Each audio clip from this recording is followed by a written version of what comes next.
I love the idea that it's speeding up the SOC, but it's creating a problem though also now, because now we're able to offload some of that stuff that that is tedious for humans, but is also kind of necessary for the entry level to kind of learn. Like we all kind of cut our teeth doing these basic, tedious things so we can understand how the gears turn.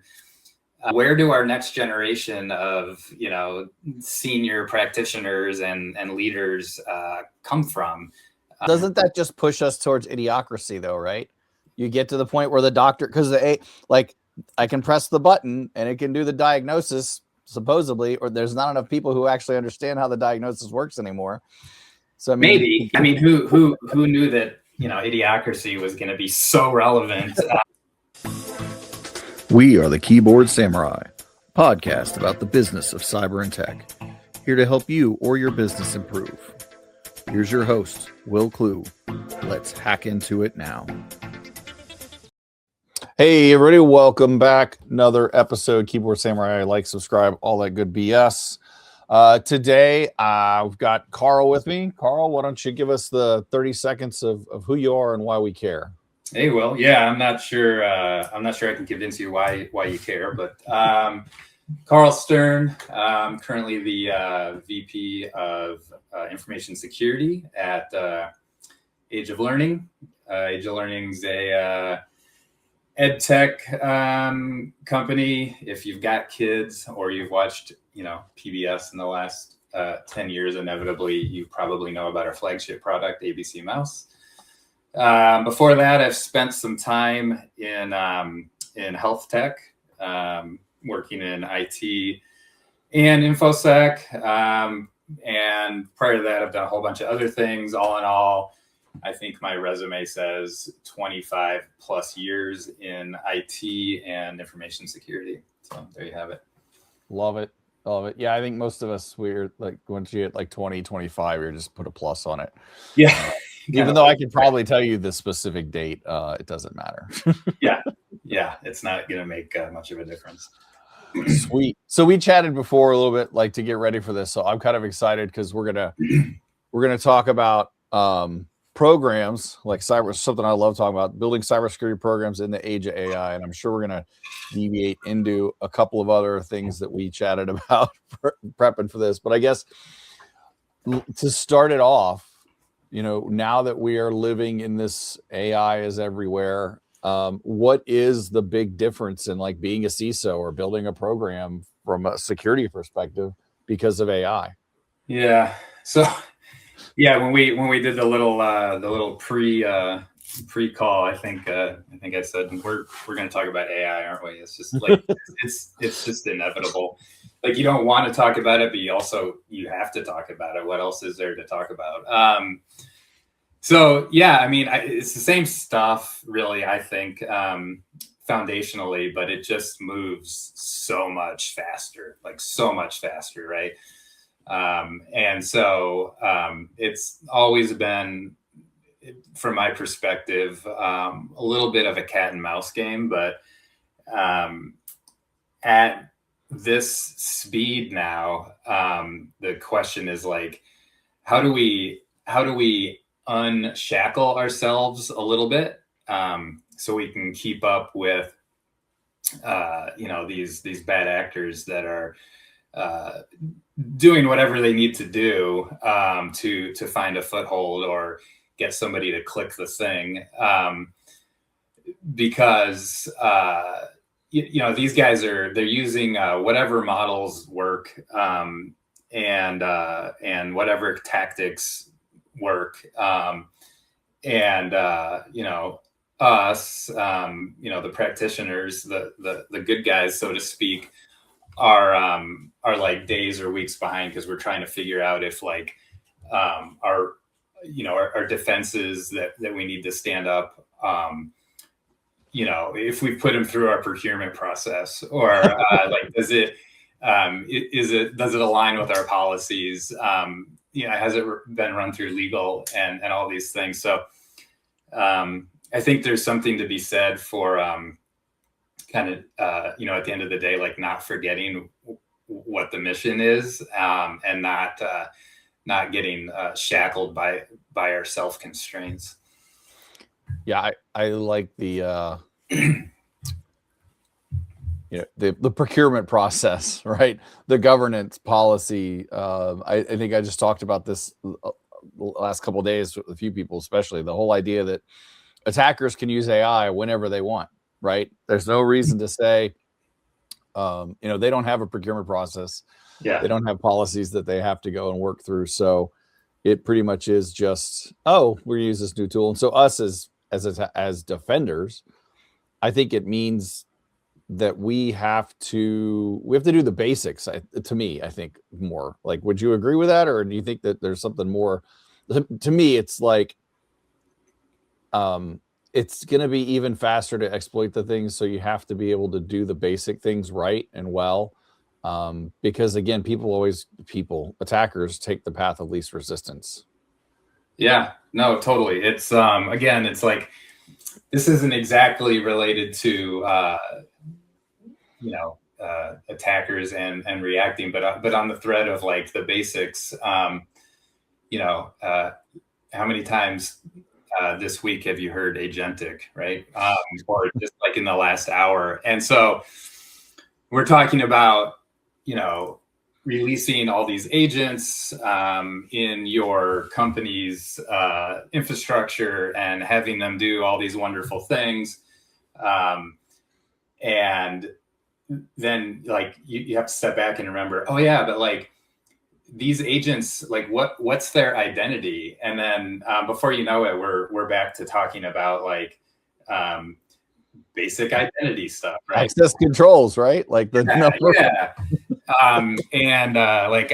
We haven't had to preach about that in a while because everybody understands that that's just how you do it. But now here we are, and it's like you have to be able to attribute all these actions to a human at some point down the line. So a lot of the same basic stuff, but again, it's just like the scale and the speed is amazing. I think anybody who's really into this stuff, and certainly anybody who does this for a living, spends a decent amount of time, reading, headline news and watching podcasts and things of this nature. But now it's like you have to several times a day look and put a pulse on what's going on, because I would say for the last 3-4 months at least, daily there's some like new big thing that we have to dive into, and what methodology are they using? Are we vulnerable? This, that, and the other thing. So, and the cool thing is that AI can help us automate some of that. I know I even have some Claude automation happening that parses through this custom news feed that I have set up. Every morning compares it against my tech stack and says like, here's something you may want to look at. And so that's helpful. But it's just all moving so much faster than it used to. I did a similar thing with when I was my last CISO role, where having hold on one second. Yeah. That's weird. Okay. Anyway, I'll have to edit that out. Having the like those alerts, right? Because that's great for third-party risk, because you want to be, you want to get the news that's relevant to your stack, to your environment, right?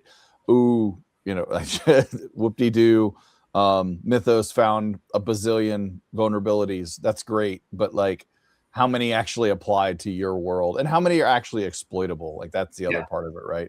Like what actually matters to you, because you have to filter through. And I do like, to me, I've always thought and recommended, we can leverage AI for that speed. Like it helps a lot with third-party risk management, being able to find that information. It helps a lot with GRC, going through, people's, assuming you have your own instance or secured instance, you can drop somebody's SOC 2 in there and have it peruse the thousands of pages to look for the findings that you're concerned about. You can help automate some of your auditing and things like that.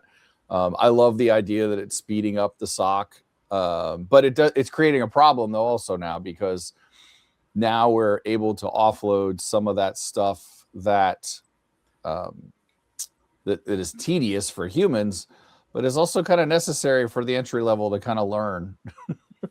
Yep. Yeah, this is a problem, not just in our industry, by the way. I think a lot of industries are facing this, and it's like, look at this amazing magical machine that can do things, all these tedious tasks for us faster, more efficiently, and now we can focus our time on, more worthy endeavors, right? But to your point, exactly, like, well, how did we get here, right? Like, we all kind of cut our teeth doing these basic, tedious things so we can understand how the gears turn. Well, where do our next generation of, senior practitioners and leaders come from? I mean, maybe they're just prompt engineers too. I don't know. Yeah, because what was it? The whatever world organization released all the skills matrix, and I noticed that, like, of course, AI is like way up here, high on the right, and needed, and now developers are way down here. But like up here is also skilled developers who understand how to use and monitor AI, right? So they have to learn, like you said. I guess it's just a matter of learning the craft differently now. Maybe like I look at. Like I'm old enough that I lived before cell phones, right? And definitely before smartphones. Yeah. And I know like my kids can use those, but they don't functionally understand how they work because they didn't have to go through the pains that we did. The same way that, people who used MySpace learned how to code HTML, right? Yeah. Doesn't mean that it had nothing to do with using social media. Well, it did at the time, but now you can do it. So I'm guessing there's going to be some kind of stopgap like that. I don't know. Yeah, I mean, I think you're right to a certain extent, and I think I would have agreed with you 100%. Maybe 6 months ago, that this is just one of those like industrial revolutions, right? Where we're just we need to refocus our energies on this new thing. But more and more as, AI accelerates, and, I don't say this scientifically, but exponentially, I think we're less and less, we're going to need those people, in that upper quadrant who understand how it works and who can engineer the prompting, because I mean, we're kind of, as far as I understand it, we're kind of at that precipice now where AI is going to start training and developing the next model of AI on its own, and then just kind of building exponentially from there. And so I won't get too far into the weeds. I know we talked about this before, and I said I'm gonna diverge into this kind of doomer speak, which I find myself in just recently. But it's really interesting and scary to me right now, and I've kind of been geeking out about it. But yeah, I mean, I think we're going to find ourselves in a position where we're just kind of needed less and less and less. And I think a lot of the manual jobs are safe for now, but eventually they won't be either. Doesn't that just push us towards idiocracy, though? Right? You get to the point where the doctor, because I can press the button and it can do the diagnosis, supposedly, or there's not enough people who actually understand how the diagnosis works anymore. So I mean, maybe, yeah. I mean, who knew that idiocracy was going to be so relevant for so many reasons? That's crazy. Either that or Wall-E, or some kind of hybrid of, which is Idiocracy too, in my opinion. Yeah, some kind of hybrid of the two. But I mean, like, I don't think it's going to be that dumb. And I also, by the way, I don't think AI is or will ever really be, inherently evil. To like, meaning I don't feel that AI is coming for us in some kind of malformed way. I think that AI is coming for us in the way that we may just get in the way a little bit or a lot.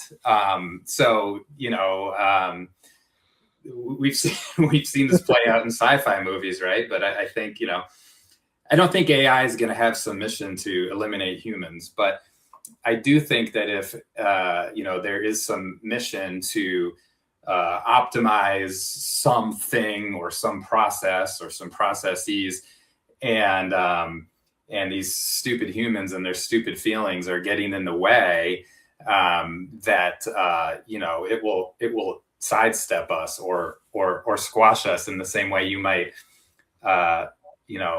squash a bug while you're walking down the sidewalk, right? You don't hate the bug. Or you might just divert around procurement because they're going to get in the way of the thing you want to do, and you know how to get it done. And in your brain, it's all right. Like, it's the same concept of like, I'm smarter than you. I've got this figured out. I need to do it. So I'm going to avoid you. It doesn't have to kill the bug necessarily, but it could definitely, I could see us getting in the way. Yeah.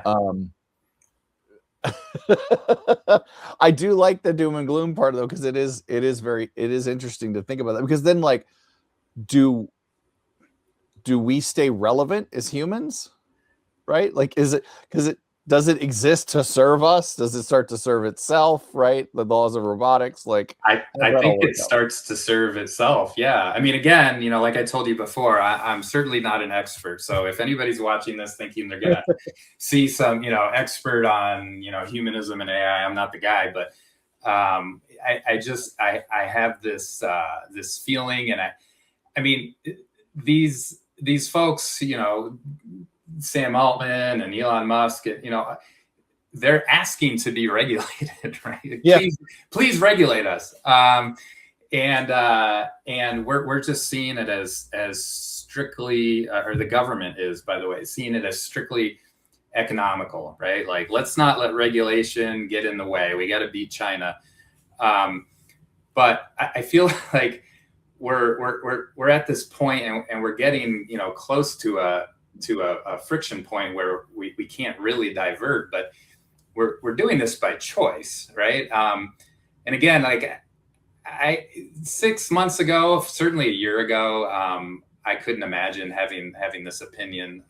But it's I think that's where we're headed to. I saw a clip of, and I can't remember who it was, but it was some AI conference recently. And the person that was speaking was saying, like, basically the opposite of what I'm saying, that it's an impossibility that AI could outsmart humans. We're building AI. Humans have all of this knowledge that we've developed over time, and it's just an impossibility. And I just don't agree with that. I can say LLMs will not outsmart humanity, because LLMs it's just autocorrect on steroids, right? People don't realize that foundationally, if you say the cat's in the blank, it's going to give you hat every time until you say the word hat is not what I want, or it doesn't exist in this world, right? That's all it's doing on a larger scale. It's trying to predict what you want, and it's gathering it. But larger actual intelligence, I can't imagine. It would have to be smarter than humans, I would think. I mean, or at least most human. I joke to my kids all the time, you're smarter than half the world. Like that, like, just generally speaking, most human is, you're smarter than the average bear.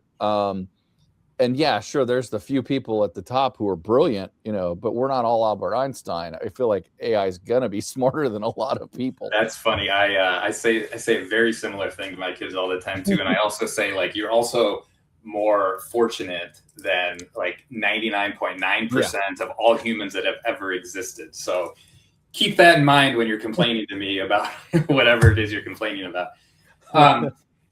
Yeah, I agree. And I think that's a good call out about LLMs, right? Like, I mean, that's the other thing, right? Is like AI is not magic in the same way that neither is the human brain or human evolution, right? It's not magic. Yeah, I mean, it feels like we've only been dealing with LLMs in a, kind of a mainstream way for what, like 3 years. But it feels like a lifetime. But, I've dealt with, I've worked with people who have, within the last 3 years, sent me something in writing that smelled off. And, I'm like, where did you come up with this thing that you're asking for? Because it's very detailed, but it doesn't feel like you understand what you're asking for, which is a little bit at odds with each other. Yeah. Did ChatGPT give this to you? Yeah. Okay, that makes sense. So, did you get ChatGPT to cite its sources? And like that question alone was like, what? Like, yeah, it's just pulling from things, right? Like it's so it's not magic. And so yeah, point taken. Well, that's super interesting though, because like that whole idea, and there's a meme I posted like last year that was like, I'm smarter than ChatGPT about everything that I know, right? Yeah. Because and that's where it helps, is like if I'm talking about a topic that I understand, I can be like, well, that doesn't really make sense, your answer to it. But like if I'm talking about something I don't understand, then I'm like, well, wait, how does that work? And then usually if you ask it those questions, it'll be like, oh no, never mind, I'm wrong. I didn't, because it didn't actually think, right? It's kind of like when you're watching like a medical drama, and everybody has their little piece of some kind of medical thing that they know a lot about, right? And so you're watching this medical drama and like, wow, this is really interesting. And then they say something about that thing that you know about, and you're like, no, that's wrong. Wait a minute. How do I know if anything they've been saying is accurate? It's the same idea. Yeah. Well, I mean, what I'm talking about with the doomer stuff is, I'm not a doomer, by the way, but is AGI, right? General intelligence. I think that's a dangerous path we're going down, and I don't know that we want that. And I think just like developing it, because if we don't, somebody else will, is it's like there's got to be a way around that, right? Like it's the nuclear power stuff all over again.